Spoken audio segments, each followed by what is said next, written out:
Hello guys, magandang araw po sa inyong lahat. Ito naman pong kaibigan nyo si Jake.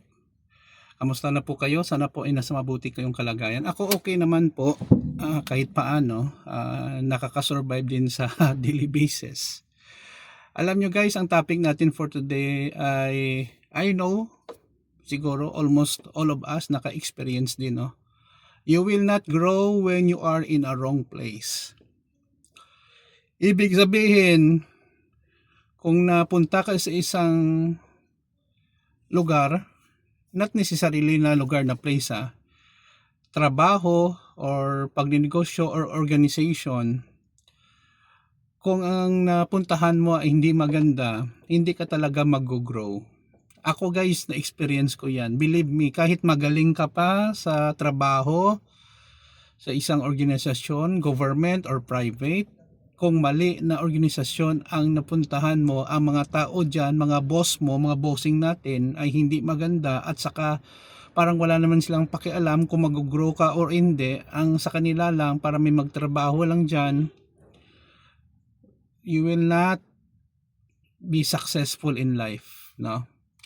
I will give you an example. I will not go into details kasi tapos naman yon, and then baka may mga haters tayo dito na sa isang private, no, hindi ko sabihin kung ano siya, pero when I was there, ang boss ko parang napilitan lang sigurong tatanggapin ako kasi wala silang choice during the time.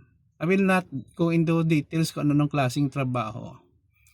Ewan ko ba kasi hindi ako dyan nagsimula, medyo mainit ang ulo niya sa akin. Wala naman akong kasalanan sa kanya. Eventually, para ma-regular ako, binagsak ako sa evaluation.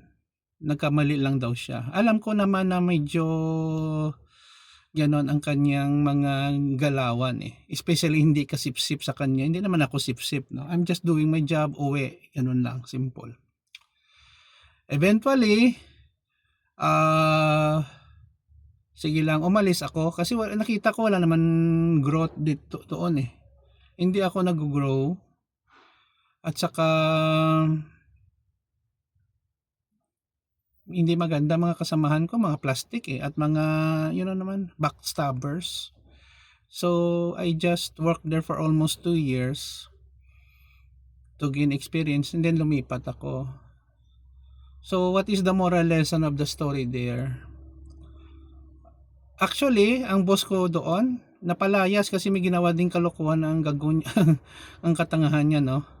So what's the moral lesson of the story? If you think the organization that you belong does not make you grow and then very toxic na, okay lang mag-resign, lumayas dyan kasi kung pipilitin natin tayo din ang matatalo dyan guys, na masisira ang buhay natin.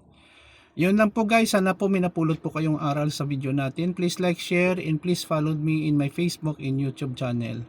Please subscribe. Maraming salamat po. Ito naman pong kaibigan nyo si Jake. Paalam.